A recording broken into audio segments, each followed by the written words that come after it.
Yang pertama ada ovarium. Ovarium itu terletak di dalam cavum abdominalis. Nah, ovarium ini memiliki dua fungsi. Yang pertama itu fungsi organ eksokrin. Organ eksokrin itu untuk menghasilkan sel telur. Nah, yang kedua itu fungsi organ endokrin. Organ endokrin itu untuk menghasilkan hormon reproduksi betina, yaitu hormon progesteron dan estrogen. Pada umumnya, ovarium itu terdapat dua buah, di kanan dan kiri yang terletak di dalam pelvis. Nah, bentuk dan ukuran ovarium ini berbeda-beda, yaitu menurut spesies dan fase siklus estrusnya. Ovarium terdiri atas dua bagian, yaitu bagian luar yang disebut korteks dan bagian dalam yang disebut medula. Pada bagian korteks terdiri atas sel epitel berbentuk kubus yang disebut epitel kecambah, yang pada permulaan waktu masa embrio berubah menjadi oosit primer. Jaringan ikat pada korteks mengandung banyak fibroblas, beberapa kolagen, serabut retikuler, pembuluh darah, limfe, saraf, dan serabut otot polos. Pada bagian medula dari ovarium terdiri atas jaringan ikat fibroelastik yang tidak teratur, sistem saraf, pembuluh darah, dan limfe yang memasuki ovarium melalui hilus atau pertautan antara ovarium dan mesoovarium. Suatu jaringan ikat yang menutup permukaan ovarium terdiri atas kapsul pengikat serat-serat kolagen yang disebut tunika albuginia. Selanjutnya ada tuba falopi atau oviduk. Terdapat sepasang tuba falopi yang merupakan saluran reproduksi ternak betina paling depan anterior, berukuran kecil, berliku-liku, dan kenyal. Tuba falopi menghasilkan cairan yang mendukung terjadinya fertilisasi dan perkembangan awal embrio. Volume cairan tuba falopi bervariasi selama siklus estrus. Volume cairan akan menurun pada fase luteal dan meningkat pada awal estrus dan mencapai volume tertinggi pada sehari kemudian.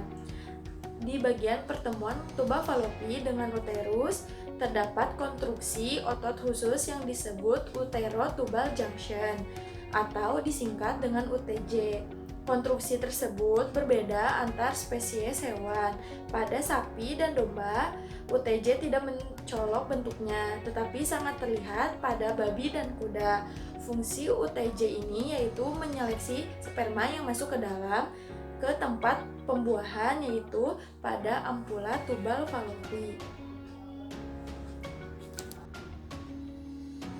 Selanjutnya ada serviks. Serviks merupakan otot sphincter yang terletak di antara uterus dengan vagina.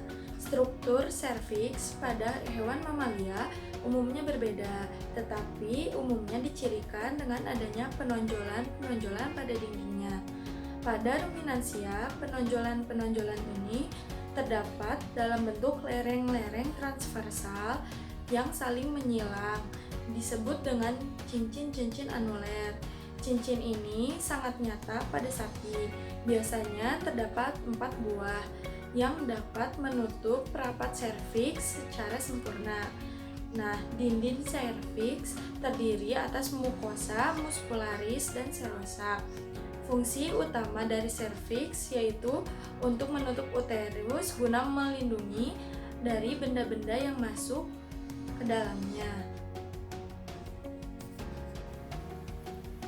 Alat reproduksi betina yang selanjutnya itu ada vagina. Nah, vagina ini merupakan organ reproduksi betina yang paling luar.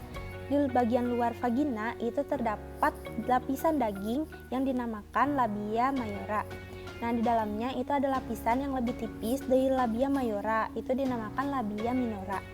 Dan di dalam vagina juga terdapat klitoris yang fungsinya itu sama seperti penis pada organ kelamin jantan. Nah, vagina ini berfungsi sebagai organ kopulasi dan tempat deposisi semen pada saat perkawinan alami. Dan juga selain itu sebagai saluran kelahiran bagi fetus.